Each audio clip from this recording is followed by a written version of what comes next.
हल्का सा बैग भी भारी लगे हाय। इसके लिए एक नहीं 2 उपाय, डेटॉल आइसी कूल और लाइम कूल, जो ठंडक की फीलिंग दिलाए, पसीने की बदबू वाले जर्म्स को हटाए और कर दे फुल्ली रिफ्रेश। गर्मी जाओगे भूल with Dettol icy cool and lime cool.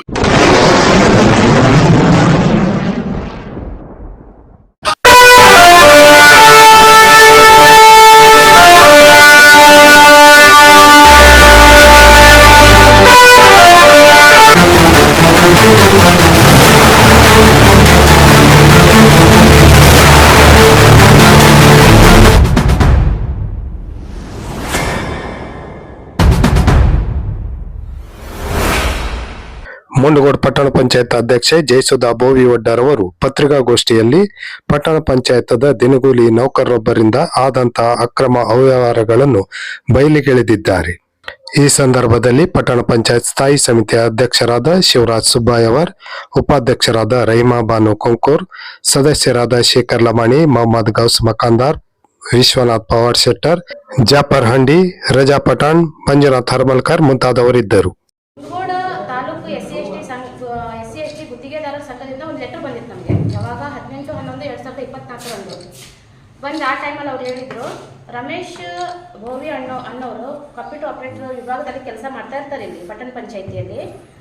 ಅವರು ಅವ್ರ ಹೆಂಡತಿ ಹೆಸರಲ್ಲಿ ಮತ್ತು ಅವ್ರ ತಮ್ಮನ ಹೆಸರಲ್ಲಿ ಕಾಮಗಾರಿಗಳನ್ನ ಹಾಕಿಬಿಟ್ಟು ಕೆಲಸ ಮಾಡ್ತಾ ಇರ್ತಾರೆ. ಇದರಲ್ಲಿ ಏನೋ ಎಲ್ಲ ಕೆಲಸಗಳು ಅವ್ರಿಗೆ ಆಗತ್ತೆ, ಇದರಲ್ಲಿ ಏನೋ ಗೋಲ್ಮಾಲ್ ನಡೀತಾ ಇದೆ, ತನಿಖೆ ಮಾಡಿ ಅಂತ ಬರುತ್ತೆ. ಆ ಲೆಟ್ರನ್ನ ನಾವು ಮೀಟಿಂಗಲ್ಲಿ ಇಟ್ಬಿಟ್ಟು ತನಿಖೆ ಮಾಡಿ ಅಂತ ಅಧಿಕಾರಿಗಳು ಸೂಚನೆ ಕೊಡ್ತೀವಿ. ಬಟ್ ಆ ಸೂಚನೆ ಮೇರೆಗೆ ಅಧಿಕಾರಿಗಳು ಯಾವುದೇ ರೀತಿ ತನಿಖೆ ಮಾಡೋದಿಲ್ಲ. ಅದ್ರ ಬದಲಾಗಿ ಬೇರೆ ಮತ್ತೊಂದು SC/ST ಸಂಘದವರಿಂದ ಒಂದು ಲೆಟ್ರ್ ಬರುತ್ತೆ, ಅಂಥದ್ದೇನು ನಡೆದಿಲ್ಲ, ನಾವು ಆ ರೀತಿ ಲೆಟ್ರೇ ಕೊಟ್ಟಿಲ್ಲ ಅನ್ನೋದು ಒಂದು ಲೆಟ್ರ್ ಬರುತ್ತೆ. ಅದ್ರ ನಂತರ ನಮ್ಗೆ ಅದರಲ್ಲಿ ಏನೋ ಅನ್ಸತ್ತೆ, ಸುಮ್ಮನೆ ಒಂದು ಲೆಟ್ರ್ ಬರಲ್ಲ, ಅದ್ರ ಹಿಂದೆ ಏನೋ ಇದೆ ಅಂತ ಹೇಳ್ಬಿಟ್ಟು ನಾವು ತನಿಖೆ ನಾನೇ ಸ್ವತಃ ಒಂದು ಎನ್ಕ್ವೈರಿ ಮಾಡ್ಲಿಕ್ಕೆ ಸ್ಟಾರ್ಟ್ ಮಾಡ್ತೀನಿ. ಮಾಡಿದಾಗ ನಾನು ನಮ್ಮ IP ಅಡ್ರೆಸ್ಸಲ್ಲೇ ಕೂತ್ಕೊಂಡು ಅವನು ಟೆಂಡರ್ಗಳನ್ನ ಹಾಕ್ತಾ ಇರ್ತಾನೆ, ಅಪ್ಲೋಡ್ ಮಾಡ್ತಾ ಇರ್ತಾನೆ. ಸೊ ಇಂಜಿನಿಯರ್ ಕೀನು ಅವರೇ ಬಳಸ್ತಾರೆ, ಚೀಫ್ ಆಫೀಸರ್ ಕೀನು ಅವರೇ ಬಳಸ್ತಾರೆ ಅನ್ನೋದು ನಮ್ಗೆ ಗೊತ್ತಾಗತ್ತೆ.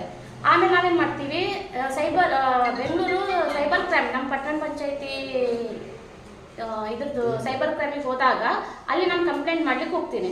ಅವ್ರು ಹೇಳ್ತಾರೆ, ಕಂಪ್ಲೇಂಟ್ ಮಾಡೋಕ್ಕಿಂತ ಮುಂಚೆ ಅವನನ್ನು ನೀವು ಕೆಲಸದಿಂದ ತೆಗೆದು ಹಾಕಿ, ಒಂದು ವೇಳೆ ಅವರು ಕೆಲಸದಿಂದ ತೆಗೆದು ಹಾಕಿದ ಮೇಲೆ ಕೋರ್ಟಿಗೆ ಏನಾದ್ರು ಆಟೋಮೆಟಿಕ್ಲಿ ಎನ್ಕ್ವೈರಿ ಸ್ಟಾರ್ಟ್ ಆಗುತ್ತೆ. ಸೊ ಅವ್ನು ಈಗ ಕಂಪ್ಲೇಂಟ್ ಮಾಡೋದು ಬೇಡ ಅಂತ ಹೇಳ್ತಾರೆ. ಸೊ ಅಲ್ಲಿಂದ ನಾನು ಬಂದ್ಬಿಟ್ಟು DC ಅವ್ರಿಗೆ ಇವ್ರಿಗೆ ಹೇಳ್ತೀನಿ, ನಾನು ಪಟ್ಟಣ ಪಂಚಾಯತಿ ಅವರಿಗೆ ಕೆಲಸದಿಂದ ಅವ್ರನ್ನ ತೆಗೆದು ಹಾಕಿ ಅಂತ. ಬಟ್ ಅವ್ರು ಏನು ಮಾಡ್ತಾರೆ, ನನಗೆ ಮಿಸ್ಗೈಡ್ ಮಾಡ್ತಾರೆ, ಇಲ್ಲ ತೆಗೆದು ಹಾಕ್ಲಿಕ್ಕೆ ಬರಲ್ಲ, ನಮಗೆ ಆ ರೈಟ್ಸ್ ಇಲ್ಲ, ದಿನಗೂಲಿ ನೌಕರನ್ನ ತೆಗೆದು ಹಾಕ್ಲಿಕ್ಕೆ ಆಗಲ್ಲ ಅಂತ. ಬಟ್ ಏನಾಗುತ್ತೆ, 2004ರಲ್ಲಿ ಅವ್ನಿಗೆ ಕಂಪ್ಯೂಟರ್ ಆಪರೇಟರ್ ಹುದ್ದೆ ತಗೊಳ್ಬೇಕಾದ್ರೆ ನಮ್ಮ ಬಾಡಿನೇ ಒಂದು ಟರಾವ್ ಮಾಡಿರುತ್ತೆ. ಏನಂತ, ಬೇರೆ ಒಂದು ಕಂಪ್ಯೂಟರ್ ಆಪರೇಟರ್ ಹೊಸದಾಗಿ ತಗೊಂಡಾಗ ಅವನಿಗೆ ಬೇರೆ ಒಂದು ಒಬ್ರು ಆಯ್ಕೆ ಮಾಡ್ಕೊಳ್ಳೋಕ್ಕಿಂತ ಮುಂಚೆ ಅಲ್ಲಿವರೆಗೂ ಅವನ್ನ ತಗೊಳ್ಳೋದು, ಹಂಗಾಮಿಯಾಗಿ ತಗೊಳ್ಳೋದು, ತತ್ಪೂರ್ವಕವಾಗಿ ಅವನನ್ನ ನೇಮಿಸ್ಕೊಳ್ಳೋದು ಅಂತ ಹೇಳ್ಬಿಟ್ಟು ಒಂದು ಟರಾವ್ ಮಾಡಿರ್ತಾರೆ ದಿನಗೂಲಿಯಾಗಿ. ಆದರೆ ಇಲ್ಲಿವರೆಗೂ ಅವನ್ನ ಹಾಗೇನೆ ಕಂಟಿನ್ಯೂ ಮಾಡಿರ್ತಾರೆ. ಅದು ಆ್ಯಕ್ಚುಲಿ ನಮ್ಮದು ಪಟ್ಟಣ ಪಂಚಾಯತಿಯಲ್ಲಿ ದಿನಗೂಲಿ ನೌಕರನ್ನಾಗಿ ತಗೊಳ್ಳಿಕ್ಕೆ ನಮ್ಗೆ ಆಪ್ಷನ್ನೇ ಇರೋ. ಸೊ ಅದರ ನಂತರ 2025 ಮೇಯಲ್ಲಿ ನಾನು DC ಅವ್ರ ಹತ್ರ ಒಂದು ಮನವಿ ತೊಗೊಂಡು ಹೋಗ್ತೀನಿ. ಇವ್ರಿಗೆ ರಿಲೀವ್ ಮಾಡ್ಲಿಕ್ಕೆ ಒಂದು ಲೆಟ್ರ್ ಕೊಡ್ತೀನಿ ಫಸ್ಟ್ ಮುಖ್ಯಾಧಿಕಾರಿಗಳಿಗೆ.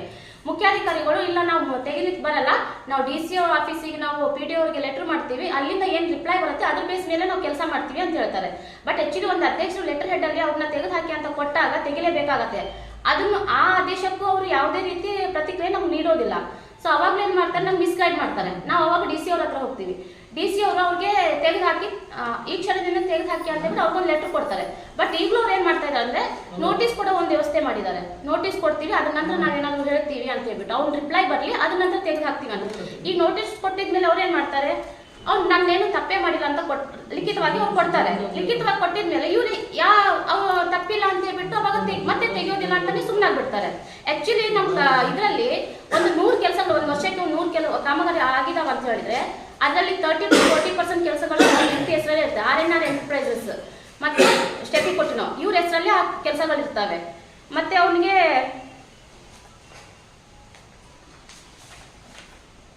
ಇದು ನಾವು ಕಂಪ್ಯೂಟರ್ ಆಪರೇಟರ್ನ ದಿನಗೂಲಿ ನೌಕರರಾಗಿ ತಗೊಳ್ಬಾರ್ದು, ಹೊರಗುತ್ತಿಗೆ ಆಧಾರದ ಮೇಲೆ ತಗೊಳ್ಬೇಕನ್ನೋ ಒಂದು ಸರ್ಕಾರದ ಇದು ಇದೆ, ಸುತ್ತೋಲೆಯಲ್ಲಿದೆ. ಮತ್ತೊಂದು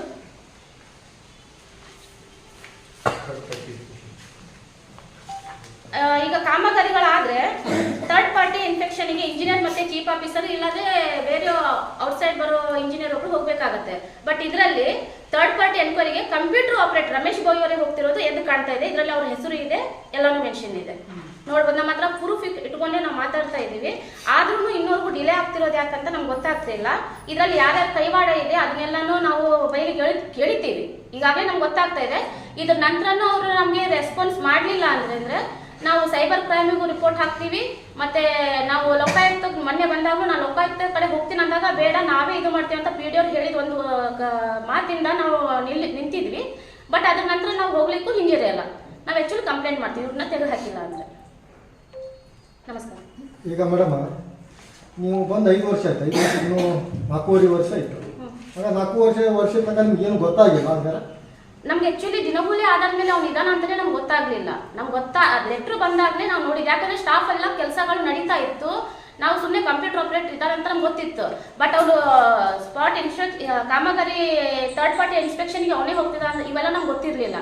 ಅದನ್ನೆಲ್ಲ ನಾವು ಡಾಕ್ಯುಮೆಂಟ್ ಚೆಕ್ ಮಾಡಿದಾಗಲೇ ನಮ್ಗೆ ಗೊತ್ತಾಗಿತ್ತು. ಅಲ್ಲ, ಈಗ ಕಾಮಗಾರಿಗಳ ಬಗ್ಗೆ ಅವ್ನು ಇಷ್ಟೆಲ್ಲ ಹಾಕೋಬೇಕಾದ್ರೆ ನಿಮ್ಗೆ ಗಮನಕ್ಕಿಲ್ಲ ಇತ್ತು. ಹಂಗಾರೆ 5 ವರ್ಷ 4.5 ವರ್ಷ ತನಕ ನಿಮ್ಗೆ ಗಮನಕ್ಕೆ ಇಲ್ಲ. ಹಂಗಾರೆ 4.5 ವರ್ಷ ತನಕ ನನ್ಗೆ ಅಧ್ಯಕ್ಷ ಆದ ನಂತರ ಅದ್ರ ಗಮನಕ್ಕೆ ಬಂದಿದ್ದು. ಮುಂಚೆ ಅದಕ್ಕಿಂತ ಮುಂಚೆ ನಾವು ಅಷ್ಟು ನಮ್ಮ ವಾರ್ಡಿನ ವಿಚಾರಗಳ ಬಗ್ಗೆ ಮಾತ್ರ ನಾವು ತಲೆ ಕೆಡಿಸ್ಕೊಳ್ತಾ ಇದ್ವಿ. ಯಾವತ್ತು ನಾವು ಅಧ್ಯಕ್ಷ ಆದಿವೋ ಅವತ್ತಿಂದ ನಂಗೆ ಅದ್ರ ಬಗ್ಗೆ ಸ್ವಲ್ಪ ತಲೆ ಕೆಡಿಸ್ಕೊಂಡು ನಾವು ನೋಡ್ಕೊಂಡಿದ್ವಿ ಏನೇನ್ ಆಗ್ತಿದೆ ಅಂತ ನಮ್ ಗಮನಕ್ಕೆ ಬಂದಿದ್ದು. ಹಿಂದಿನ ಬಾರಿ ನೀವು ನೋಡಿ ಸರ್, ಈಗ ಗಮನಕ್ಕೆ ಬಂದ ಹಿಂದಿನ ಬಾರಿನೂ ನೀವು ಅಧ್ಯಕ್ಷರಿದ್ರಿ. ಹೌದು, ಹಿಂದಿನ ಬಾರಿ ಯಾಕೆ ಬರ್ಲಿಲ್ಲ, ಈಗ ಯಾಕೆ ಬಂತು ಅಂತ? ಈಗಲ್ಲ, ಅವಾಗ್ಲೇ ಲೆಟರ್ ಬರ್ಲಿಲ್ಲಾಗಿತ್ತು. ಇವಾಗ ಲೆಟರ್ ಬಂದಿದೆ, ಅದಕ್ಕೆ ನಾವು ಎನ್ಕ್ವೈರಿ ಮಾಡ್ತಾ ಇದ್ದೀವಿ. ಮೇಡಮ್, ಇವಾಗ ಆಸ್ ಪರ್ ರೂಲ್ಸ್ ಈಗ ಯಾವುದೇ ನೌಕರನ್ನು ತಗೊಳ್ಳಿಕ್ಕೆ ಕಮಿಟಿಯವರಿಗೆ ಯಾವುದು ಪವರ್ ಇಲ್ಲ. ಹೌದು, ಆದ್ರೆ ತೆಗಿಲಿಕ್ಕೆ ಅದೇ ಹಾ ಇರ್ಬೋದಲ್ಲ ಅಧ್ಯಕ್ಷರಿಗೆ. ಹೌದು. ಬಟ್ ನೀವು ಅದನ್ನು ಆ ಪವರ್ ಯಾಕೆ ಯೂಸ್ ಮಾಡ್ತಾ ಇಲ್ಲ ಅಂತ ಯೂಸ್ ಮಾಡಿಬಿಟ್ಟು ನಾನು ಒಂದು ಲೆಟರ್ ಮಾಡಿದ್ದೀನಿ. ಪ್ರೂಫ್ ನಿಮ್ಗೆ ಅದಕ್ಕೆ ಹೇಳ್ತಾ ಇದ್ದೀನಿ. ಲೆಟರ್ ಮಾಡಿದ್ರು ಇಲ್ಲಿ ನೋಡಿ, ನಾನು ಮುಖ್ಯಾಧಿಕಾರಿಗಳಿಗೆ ಲೆಟರ್ ಮಾಡಿದ್ದೀನಿ. ತೆಗೆದು ಹಾಕಿ ಇವ್ರನ್ನ ಈ ಕೆಲಸ ಇಲ್ಲ. ಈ ಮಾತನ್ನ ನೀವೇನು ಕೇಳ್ತಾ ಇದ್ದೀರಿ, ಇದೇ ಮಾತು DC ಮೇಡಮ್ ಅವರು ನಮ್ಗೆ ಇದು ಹೇಳಿದ್ರು, ನಿಮ್ಗೆ ಆ ಪವರ್ ಇದೆ ತೆಗೆದು ಹಾಕಿ ಅಂತ. ನಾ ಲೆಟರ್ ಮಾಡಿದೆ. ಇವ್ರು ಏನಂತಾರೆ, ನಾವು ತೆಗಿಯಲ್ಲ, ಆ ರೈಟ್ಸ್ ನಮಗಿಲ್ಲ, ನಾವು ಮೇಲಾಧಿಕಾರಿಗಳು ಹಾಕ್ತೀವಿ PD ಅವರಿಗೆ, ಅವ್ರೇನೋ ಹೇಳಿದ್ರೆ ಅದನ್ನ ನಾವು ಮಾಡ್ತೀವಿ ಅಂತ ಹಾರಿಕೆ ಉತ್ತರ ನಮ್ಗೆ ಕೊಡ್ತಾ ಇದ್ದಾರೆ. ಆಯ್ತು ಮೇಡಮ್, ಈಗ ಇನ್ನೊಂದು ಪ್ರಶ್ನೆ ಬರ್ತದೆ. ಹಾಗಾದ್ರೆ ಇದುವರೆಗೂ ನೀವು ಸ್ಥಳೀಯ ಪೊಲೀಸ್ ಠಾಣೆಯಲ್ಲಿ ಅವನ ವಿರುದ್ಧ ಯಾಕೆ ದಾಖಲಾಗ್ತಿಲ್ಲ? ಯಾಕಂದ್ರೆ ನಿಮ್ಗೆ ಅವ್ನು ತಪ್ಪು ಮಾಡ್ದ, ಫೇಕ್ ಮಾಡ್ದ, ಕೆಲವೊಂದು ಎಲ್ಲ ನಿಮ್ಗೆ ಗೊತ್ತದೆ. ಅದಕ್ಕೆ ನಾವು ಕಂಪ್ಲೇಂಟ್ ಮಾಡ್ಬೇಕಾದ್ರೆ ನಮ್ಮ ಹತ್ರ ಎವಿಡೆನ್ಸ್ ಬೇಕೇ ಬೇಕು. ಮತ್ತೆ ಎವಿಡೆನ್ಸ್ ಇಟ್ಕೊಂಡು ಈಗ ಎವಿಡೆನ್ಸ್ ನಾವು ಕಲೆಕ್ಟ್ ಮಾಡಿದೀವಿ. ಅದಕ್ಕೆ ಫಸ್ಟ್ ಪ್ರೆಸ್ ಮೀಟ್ ಮಾಡ್ಕೊಂಡು ಈಗ ನಾವು ಕಂಪ್ಲೇಂಟ್ ಮಾಡ್ತೀವಿ. ಎವಿಡೆನ್ಸ್ ಕಲೆಕ್ಟ್ ಮಾಡ್ಲಿಕ್ಕೆ ನಮ್ಗೆ ಇಷ್ಟು ದಿನ ಟೈಮ್ ಹಿಡಿಯುತ್ತೆ. ಯಾಕಂದ್ರೆ ಒಂದೇ ಸಲ ಒಂದು ಅಧಿಕಾರಿಗಳ ವಿರುದ್ಧ, ನೌಕರನ ವಿರುದ್ಧ ನಾವು ಒಂದು ಎವಿಡೆನ್ಸ್ ಕಲೆಕ್ಟ್ ಮಾಡ್ತೀವಿ ಅಂದ್ರೆ ಯಾರು ಅಧಿಕಾರಿಗಳು ನಮ್ಗೆ ಸಪೋರ್ಟ್ ಮಾಡಲ್ಲ. ಸೊ ಅದಕ್ಕೆ ತುಂಬಾ ಡಿಲೇ ಮಾಡಿ ಇವಾಗ ನಂಗೆಲ್ಲ ಸಿಕ್ಕಿದಾವೆ. ಸೊ ಇವಾಗ ನಾವು ಮಾಡ್ತಾ ಇದೀವಿ. ಕಂಪ್ಲೇಂಟ್ ಇವತ್ತೇ ಮಾಡ್ತೀವಿ ಮೇಡಮ್.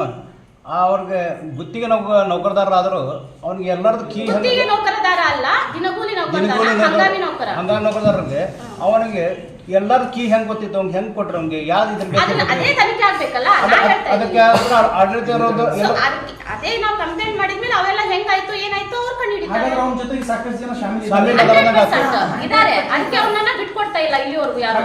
ಅವ್ರ ವಿರುದ್ಧ ಏನು ಕ್ರಮ ಆಗ್ತದೆ? ನಾವು ಸ್ಟೇಷನ್ ಹೆಂಗೂ ಕಂಪ್ಲೇಂಟ್ ಮಾಡ್ತೀವಿ. ಅದು ಮೇಲಾಧಿಕಾರಿಗಳು ಮತ್ತೆ ಅವರು ಪೊಲೀಸ್ ಸ್ಟೇಷನ್ ಠಾಣೆಯಲ್ಲಿ ಏನವರು ಕ್ರಮ ಕೈಗೊಳ್ತಾರೆ ಆಗ್ಲಿ. ಯಾರೇ ತಪ್ಪಿಸ್ತಾ ಇರ್ಲಿ ಅವ್ರಿಗೆ ಶಿಕ್ಷೆ ಆಗ್ಲಿ ಅನ್ನೋದೇ ನಮ್ಮ ಉದ್ದೇಶ. ಒಟ್ಟು ಎಷ್ಟು ಕಾಮಗಾರಿ ಮಾಡಿದ್ದಾರೆ, ಎಷ್ಟು ಅವನ ಹೆಸರಿನ ಬಿಲ್ ಆಗಿದೆ? ಟೋಟಲ್ ಕಾಮಗಾರಿಗಳದ್ದು ಲಿಸ್ಟ್ ನಂಗೆ ಇನ್ನೂರ್ಗೂ ಕೊಡ್ತಾ ಇಲ್ಲ. ನಾನು ಕೇಳ್ತಾ ಇದ್ದೀನಿ, ನಂಗೆ ಇನ್ನೂರ್ಗೂ ಕೊಡ್ತಾ ಇಲ್ಲ. ನೀವು ಅದು ಕೇಳಿದ್ ಒಳ್ಳೇದಾಯ್ತು. ನಾನು ಮೊನ್ನೆನೂ ಕೇಳಿದ್ದೀನಿ, ನಂಗೆ ಸೋಮವಾರವರೆಗೂ ಟೈಮ್ ಬೇಕಂತ ಹೇಳಿದ್ರೆ. ಈಗ ಕೊಡ್ತಾರೆ ಏನು ಅದನ್ನು ನಂಗೆ ಗೊತ್ತಿಲ್ಲ. ಈಗ ಮುಷ್ಕರ ಸ್ಟಾರ್ಟ್ ಆಗಿದೆ. ಸೋಮವಾರವರೆಗೂ ಅವರು ಈಗ ನಾವು ಕೆಲಸ ಮಾಡಲ್ಲ, ಮುಷ್ಕರ ಮಾಡ್ತಾ ಇದೀವಿ ಅಂತ ಹಾಕಿ ಉತ್ತರ ಮತ್ತೆ ಕೊಡ್ತಾರೆ. ನಂಗೆ ಅಟ್ಲೀಸ್ಟ್ ಇನ್ನೊಂದು 4-5 ದಿನ ಆದ್ರೂ ಬೇಕಾಗ್ಬೋದು. ಅಲ್ಲ, ಪ್ರತಿ ತಿಂಗಳ ನೀವು ಮೀಟಿಂಗ್ ಮಾಡ್ತೀರಲ್ಲ, ಏನ್ ಮಾಡ್ತೀರ ಹಂಗಾರೆ? ನೀವು ಪ್ರತಿ ತಿಂಗಳ ಮೀಟಿಂಗ್ ಯಾವ ಕೆಲಸ ಮಾಡ್ತಾರ ಅಂತ ಹೇಳಿ ಓದ್ತಿರಲ್ಲ, ಅವಾಗ ಗೊತ್ತಾಗ್ತದಲ್ಲ ನಿಮ್ಗೆ. ಏನು ಟರಾವ್ ಗಿರಾವ್ ಮಾಡಿರ, ಏನ್ ಮಾಡಿರ? ನಮ್ಮ ಕಡೆ ವಿಡಿಯೋ ಸಮೇತ ಇದೆ. ಮತ್ತೆ ಅವಾಗ ನೀವು ಮೆಂಬರ್ಗಳು ಯಾಕೆ ಬಂದಿದ್ರಿ? ಇಲ್ಲಿ ಒಂದೇ ಪ್ರಶ್ನೆ ಏನು ಹೇಳ್ತಿದೆ ಅಂತಂದ್ರೆ, ಇಷ್ಟು ದಿನ ಅವರು ಈ ಆಡಳಿತ ಸಮಿತಿಯವರಿಗೆ ಬೇಕಾಗಿತ್ತು, ಅವನ ಮೂಲಕನೇ ಇವರು ತಮ್ಮ ಬೇಡ ಬೇಯಿಸ್ಕೊಳ್ತಾ ಇದ್ರು. ಈಗ ಅವನ್ ಬೇಡವಾಗಿದೆ, ಅದಕ್ಕಾಗಿ ಅವನ ವಿರುದ್ಧ ಬೇಡ ಆಗ್ಲಿಕ್ಕೆ ಕಾರಣ ಅವ್ನು ಇರ್ಬೇಕಲ್ಲ. ಬೇಕಾಗಿದ್ದಾನೆ ಬೇಡ ಸರಿ, ಬೇಕಾಗಿದ್ದಾನೆ ಬೇಡ ಆಗಿರೋದು ಪ್ರಶ್ನೆ ಬರೋದೇ ಇಲ್ಲ. ಯಾವಾಗ ಇವೆಲ್ಲ ಸಮಸ್ಯೆಗಳು ಉದ್ಭವ ಆದವು ಅವಾಗ್ನೇ ನಮಗೂ ಗೊತ್ತಾಗಿದ್ದು. ಈಗ ಇವ್ರು ಹೇಗಿದ್ದಾರೆ ಗೊತ್ತಾಗಲ್ಲ. ಅವ್ರ ಜೊತೆ ಒಡನಾಟ ಆದ್ಮೇಲೆ ಅದ್ ಲೀಗಲ್ ಇನ್ಲೀಗಲ್ ಅಂತ ನಮ್ಗೆ ಗೊತ್ತಾಗ್ಬೇಕಲ್ಲ. ಅಧ್ಯಕ್ಷರು 2ನೇ ಅವಧಿಗೆ ಅಧ್ಯಕ್ಷರಾಗಿದ್ದು, ಬಟ್ ನಂಗೆ ಪೀರಿಯಡ್ ಸಿಕ್ಕಿದ್ ಲಾಸ್ಟ್ ಟೈಮ್ 6 ಮಂತ್ ಮಾತ್ರ. 2ನೇ ಪೀರಿಯಡ್ ಇರ್ಬೋದು, ಬಟ್ ನಂಗೆ ಅವಧಿ ಸಿಕ್ಕಿದ್ 6 ಮಂತ್. ಅವಾಗ ನಂಗೆ ಆಡಳಿತ ಅರ್ಥ ಮಾಡ್ಕೊಲಿಕ್ಕೆ ಆ ಪೀರಿಯಡ್ ಹೋಗಿದೆ. ನೀವು ಅರ್ಥ ಮಾಡ್ಕೊಳ್ತೀರ ಅಂತ ನಾನು ಅನ್ಕೊಂಡಿದ್ದೀನಿ. ಆಡಳಿತ ಅರ್ಥ ಮಾಡ್ಕೊಲಿಕ್ಕೆ ನಂಗೆ ಟೈಮ್ ಇದೆ. ಈ ಪೀರಿಯಡ್ ಅಲ್ಲಿ ಇನ್ನೊಬ್ರಿಗೆ ನಾ ಅರ್ಥ ಮಾಡಿಸ್ತಾ ಇದ್ದೀನಿ. ನಿಮ್ ಸಾಥ್ ನಂಗೆ ಇರ್ಬೇಕು, ಅದಕ್ಕೋಸ್ಕರ ನಾ ಕೇಳ್ತಾ ಇದ್ದೀನಿ. ಮೇಡಮ್, ಮುಂದುವರೆದ ಸುದ್ದಿ ಇದೆ, ಹಣ ಕೇಳಿದ್ರು ಹಣ ಕೊಟ್ಟಿಲ್ಲ, ಇದು ನಮ್ಮ ಮೇಲೆ ಈ ರೀತಿ ಮಾಡ್ತಾ ಇದಾರಂತೆ ಆರೋಪ ಕೇಳ್ಬರ್ತದೆ. ಇದ್ರ ಬಗ್ಗೆ ನೀವು ಅವರು ಸಾಬೀತು ಮಾಡಿ, ನಾವ್ ಕಂಪ್ಲೇಂಟ್ ಮಾಡಿ. ಅದನ್ನು ನಮ್ಗೆ ಈಗ ನಮ್ಗೆ ನಮ್ಮ ಮರ್ಯಾದ ಪ್ರಶ್ನೆನೂ ಅದು. ಸೊ ನಾನು ಈಗ ಕಂಪ್ಲೇಂಟ್ ಮಾಡ್ತೀನಿ, ಮಾನನಷ್ಟದ ಮೊಕದ್ದಮೆ ಹಾಕ್ತೀನಿ. ಅವ್ನು ಇದು ಕೊಡ್ಲಿ. ಹಾಗಾದ್ರೆ ಈ ರೀತಿ ಆಗಿದೆಯಲ್ಲ, ಸೊ ಅದಕ್ಕೆ ನಿಮ್ಗೆ ಸಾಬೀತು ಪಡಿಸ್ಲಿ. ಅವ್ನ ದುಡ್ಡು ಯಾವಾಗ ಕೇಳಿದೀವಿ, ನಾವು ಯಾವಾಗ ಅವನಿಗೆ ಎಲ್ಲಿ ಕರೆದು ಮಾತಾಡಿದೀವಿ, ಇಲ್ಲಾದ್ರೆ ಅವ್ನ ಕಡೆ ಆಡಿಯೋ ರೆಕಾರ್ಡಿಂಗ್ಸ್ ಏನಾದ್ರು ಇದ್ರೆ ತೋರಿಸಿ ಕಂಪ್ಲೇಂಟ್ ಮಾಡ್ತೀವಿ ನಾವು. ಅದರಲ್ಲಿ ಸುಮಾರು 40% ವರ್ಕ್ಗಳು ಅವನೇ ಇದೆ. ಸೊ ಇಲ್ಲ ಸಿಂಗಲ್ ಟೆಂಡರ್ ಆಗಿದ್ದು ರೀ ಟೆಂಡರ್ ಕರೀಲಿ ಅಂತ ಖುದ್ದಾಗ ನಾವೇ ಹೇಳಿದೀವಿ. ಆಯ್ತು ಮೇಡಮ್, ಈಗ ಆದ್ರೆ ಕರೀಲಿಲ್ಲ. ಇದನ್ನ ಯಾರು ಕೇಳ್ಬೇಕು ನಾವು? ಆಯ್ತು, ಹೊರ ಗುತ್ತಿಗೆ ಎಲ್ಲ ಅವನ ಹೆಸರು ಮೇಲೆ ಅದಾವು, RR ಎಂಟರ್ಪ್ರೈಸಸ್ ಅಂತ. ಹೌದು. ಹಂಗಾರೆ ನಿಮ್ ಗಮನಕ್ಕೆ ಬರ್ಲಿಲ್ಲ ಹಂಗಾರೆ ಇಷ್ಟು ವರ್ಷ? RNR ಅಂದ್ರೆ ಅವ್ರದೇ ಅಂತ ನಮ್ಗೆ ಗೊತ್ತೇ ಆಗ್ಲಿಲ್ಲವಲ್ಲ. ಅಲ್ಲ ಸಮಸ್ಯೆ ಅದು. ಅಲ್ಲ, ಟೆಂಡರ್ ಅವ್ರು ಇದು ಹಾಕಿದಾಗ ಎಲ್ಲಾನು ಹಾಕಿದಾಗ ನಿಮ್ ಗಮನಕ್ಕೆ ಯಾಕೆ ಬರ್ಲಿಲ್ಲ ಅಂತ? ಅದೇ ಸರ್, ಈಗ ಹೇಳ್ತಾ ಇದ್ರಿ RNR ಅವ್ರದೇ ಅಂತ ನಮ್ಗೆ ಗೊತ್ತಾಗತ್ತೆ. ಅಲ್ಲ, ಈಗ ಹೆಂಗ್ ಗೊತ್ತಾಯ್ತು? ಆಮೇಲೆ ಚೆಕ್ ಮಾಡ್ತೀವಿ ನಾವು. ಶಾಮೀಲಾಗಿದ್ದು ಮಾಡ್ತೀರಂತ ಇತ್ತೀಚೆಗೆ ನಮ್ಗೆ ಗೊತ್ತಾಗಿದ್ದು. ಯಾವಾಗ ನಾವು ತನಿಖೆ ಮಾಡಿದ್ವು ಅವಾಗ ನಮ್ಗೆ ಗೊತ್ತಾಗಿದ್ದು. ಸೊ ಈ ಪ್ರೂಫ್ ತಗೊಂಡೋಗಿ ನಾವು ಕಂಪ್ಲೇಂಟ್ ಕೊಡ್ತಾ ಇದ್ದೀವಿ. ಈಗ ಅದು ನಿಮ್ಗೆ ಲೆಟರ್ ಬಂದಿತ್ತಲ್ರಿ, ತನಿಖೆ ಮಾಡ್ರಿ ಅಂತ, ಅದು ಅನಧಿಕೃತ ಅಂತ ಸುದ್ದಿ ಇದೆ. ಸೊ ಅವ್ರು ಅದು ಪ್ರೂವ್ ಮಾಡ್ಲಿ. ಅದು ನಾವು ಮಾಡಿದ ಮೇಲೆ ಅವರು ಒಂದು ಸರಿ, ನಾನೀಗ ಆ ಬೇಸ್ ಮೇಲೆ ನಿಮ್ಗೆ ಲೆಟರ್ ಕೊಟ್ಟಿದ್ದಾರಂತ ಸರ್, ಕರೆಕ್ಟ್ ಸುಳ್ಳು ಅದು ಅಂತೇಳಿ. ಈಗ ನನ್ನ ಹತ್ರ ಆ ಲೆಟ್ರು ಇದೆ. ಯಾವ್ದಾದ್ರು ಬೆನಾಮಿ ಲೆಟರ್ ಬಂದ್ರೆ ನೀವು ತನಿಖೆ ಮಾಡ್ತೀರಿ ಹಂಗಾರೆ? ಯಾರು? ನೀವು. ಅದು ನಾನು ಪೊಲೀಸರಿಗೆ ಕೊಡ್ಲಿಲ್ಲ ತನಿಖೆ ಮಾಡಿ ಅಂತ. ನಾನು ಖುದ್ದು ಆ ಬೇಸ್ ಮೇಲೆ ನಾನು ತನಿಖೆ ಮಾಡಿದವಾಗ ನಂಗೆ ಗೊತ್ತಾಯ್ತು ಇದೆಲ್ಲ. ಪ್ರಾಥಮಿಕ ತನಿಖೆ ನೀವು ಮಾಡಿದ್ದೀರಿ, ಅದು ಸತ್ಯ ಅಂತ ಕಂಡು ಬಂದಲ್ಲಿ ನಾನು ತನಿಖೆ ಈಗ ಇವ್ರು ರಿಪೋರ್ಟ್ ಮಾಡ್ತಾ ಇದ್ದೀನಿ. ನಾನು ಸ್ಟೇಷನ್ ರಿಪೋರ್ಟ್ ಮಾಡ್ತಾ ಇದ್ದೀನಿ.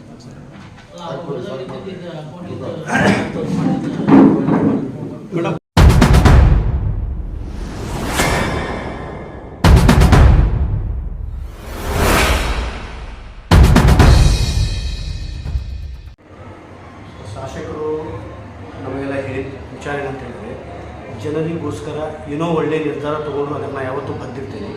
ನೀವು ಆ ಕೆಲಸ ಮಾಡೋಕ್ಕೆ ಹರ್ಕತ್ತಿಲ್ಲ. ಜನರಿಗೆ ಯಾವುದೇ ಥರ ತೊಂದರೆ ಆಗಬಾರ್ದು, ಆ ಥರ ನೀವು ಮಾಡಿದ್ರೆ ಅಂತ ಶಾಸಕರು ಯಾವತ್ತೂ ಹೇಳಿದ್ದಾರೆ. ಅದೇ ಪ್ರಕಾರ ನಾವು ಯಾವುದೇ ಅನ್ಯಾಯ ಆಗಲಾರ್ದಂಗೆ ಜನಕ್ಕೋಸ್ಕರ ಅವನಿಗೆ ಇಲ್ಲಿಂದ ಕೆಲಸದಿಂದ ವಜಾ ಆದರೆ ಮುನ್ಸಿಪಾಲ್ಟಿ 20 ವರ್ಷದಿಂದ ಆಡಳಿತ ಮಾಡ್ತಾ ಇರೋದು ಒಂದು ದಿನಗೂಲಿ ನೌಕರಾಗಿ 20 ವರ್ಷ ಕೆಲಸ ಮಾಡ್ತಾ ಇದ್ದಾನೆ ರಮೇಶ್ ಭೂಮಿ.